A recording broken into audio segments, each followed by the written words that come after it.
everyone and welcome back to my channel.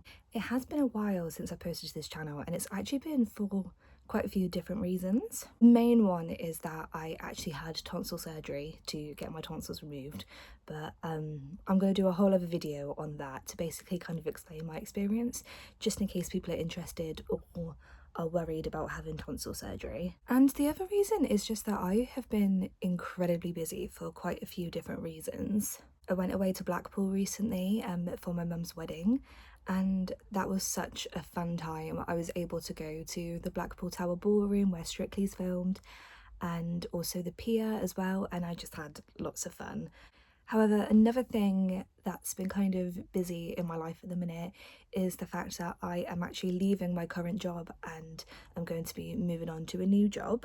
So currently I work as a level 2 practitioner in a nursery and I have really enjoyed it, but I just felt like it was time to kind of progress further in my career. I have always wanted to work in the NHS with children, and I managed to pick up a job as a family health worker for the NHS, which I am so excited about. But because I was in the middle of completing my level 3 in childcare whilst working at the nursery, it's basically meant that I've kind of had to fast track that, which has been quite challenging. So basically this past month has just been me trying to smash out my level 3 as quickly as possible, ready for my new job. So yeah, between the surgery and being away and just having to complete a level 3 really quickly, that's kind of how busy I've been and where I've been. So as you can imagine, with all of that going on, I have not been reading anywhere near as much as I wish to. If you've watched my July TBR video, then you'll know I was very ambitious with the books I wanted to read, and yeah, it did not go to plan. It's not surprising, really. I did kind of anticipate that it might not go so well because of my tonsil surgery. I thought it could either go really well and, you know, I will want to read all the time because I'm too bored or have nothing else to do, or I could be really tired and just want to sleep all the time, and it turned out to be that that was the case. So I didn't really read for the whole 2-week recovery period after my surgery, which takes a big chunk out of the month. And then in the other half of the month, I was basically trying to smash through my level 3, so I did not have much time to read whatsoever because it felt like every waking moment I was just doing coursework. And I'm still not finished now, but I am so close, so I thought it's finally time to, you know, pick up the camera again and make a video. So usually what I'd do is I'd make a video of the books I read and then a separate video on my TBR, but there's not really a lot of point in me doing that this time because I read so few books that my TBR for August is just the rest of what my TBR was for July. And even that I think will be a challenge with everything I've got going on, but I'm just kind of going to not try and set myself too high goals this time. I'm just going to see where life kind of takes me. So out of the, I think, 20 odd books that I aimed to read in July, I actually only read 4. And I just kind of want to say that if you aim really high for your TBR for a month and you don't reach it for whatever reason, it's not a problem. Like, it's absolutely fine to not reach your goal. You can just extend it. I felt quite sad that I wasn't able to read as much as I could, but then you kind of just have to think to yourself, you know, there's things in life that happens and that's absolutely okay. And sometimes you can just enter a reading slump and barely be able to read anything, and that's okay too. So let's finally get on to the books that I read in July. The first one is a book that I was so excited to come out, and it had to be the first thing that I read in July because it came out right at the start of the month, and that is Reckless by Lauren Roberts. I got the sprayed edge edition from the works and I'm so glad I did because I also got the sprayed edition of Powerful, and I just love it. It's so beautiful. So if you don't know what Reckless is, it's part of the Powerless series by Lauren Roberts, which is a dystopian fiction. I don't want to say too much because I don't want to spoil the events of the first book, but this pretty much follows on from the events of the first book and what kind of happens to Payden following it.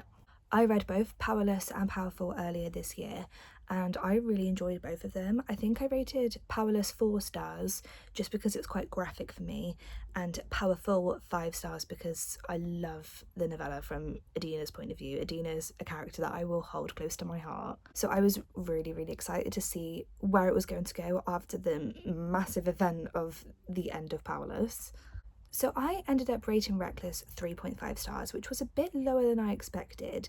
And I think the main reason for that is it is so heavily romance based. The thing I really like about dystopian fantasies is kind of the focus on the politics and the war that goes on in a lot of them, and that is something that I really enjoyed about Powerless. And I'm not the biggest fan of romance, so when this book was so romance heavy, it kind of disappointed me a little bit because it overtook the plot of the politics. However, I do feel like we gained a lot more insight into Payton's character, and I really, really liked that. And the fact that this is her debut series is just incredible. It is written so well, and I love the artwork on the pages as well at the start of the chapters. I was still very intrigued by the events. I did find them a bit less believable, but I was still very intrigued and enjoyed this book. I just wish it wasn't so romance heavy. But I am still really looking forward to Fearless, and I cannot believe that we have to wait that long. The next book I read in July was actually a library book, so I don't have it on me, and that was Eat, Pray, Love by Elizabeth Gilbert. Now, I read this as part of a Taylor Swift recommendations video, so I won't go into loads of detail here, but I had very mixed opinions on this book. This book basically followed the life of Liz, and this is a true story. After her divorce, she went travelling to kind of gain a sense of herself. And it basically just follows her journey as she travelled through Italy, India, and Indonesia. I think that this is a book that I feel like some people would absolutely love and swear by it, and other people it's just not so much for them, and I kind of fall more into that category. As I was reading through her journey in Italy, I thought I am going to love this book. It mentioned quite a lot about depression and loneliness and how she was kind of dealing with it, and I found that so interesting, and there's actually some specific lines that I just had to jot down because I thought they were just amazing lines. I just found it very profound and really fascinating to read. However, as she went on through her journey to India, it kind of took a more spiritual side, and as someone who isn't very spiritual myself, I just didn't really enjoy that side as much. It was interesting gaining insight into people's spirituality and the things that they do, but it just wasn't really for me, and I found it quite boring just because I'm not a spiritual person myself. And I actually found myself just wanting the India part to end. And then through her journey in Indonesia, I had a bit of conflict with both. I was like, some parts were really interesting and other parts were less interesting. I found the culture side really interesting because in each point she kind of explained about the culture, and I found this really interesting in Indonesia because I don't really know a lot about Indonesia and their culture, so I found that quite fascinating. I just thought that her actual journey at this point just wasn't as intriguing as other parts. And again, there was a bit of a romance plot in this part, which I found kind of interesting after her divorce and everything, but I wasn't completely sucked into it. So I found it really hard to rate this book because it was separated into 3 sections and because I liked some sections more than others. So I just kind of gave it around 3 stars. It was an enjoyable experience, but there were parts where I was reading it and I just wanted it to be over. So it was a big mix. But if you are a spiritual person or you're somebody who's maybe a bit older and has gone through some similar experiences, you might find this really interesting. Now, the next 2 books that I read in July, I was so interested in, and I've been wanting to read them for so long. And the first one is The Inmate by Frida McFadden. And this book is about a nurse practitioner called Brooke who has just started a new job in a maximum security prison. And she actually has a connection to one of the prisoners in the prison. And basically, Brooke is the reason why Shane is in this prison, and now she is having to treat him as well as other patients in the hospital. So it's just very intriguing. I really enjoyed this book and I rated it 4.5 stars. I was a little bit disappointed at first just because I predicted the first twist, but then so many more twists kept coming, and that's what kind of kept me really intrigued. In my Goodreads review, I literally described it as whiplash.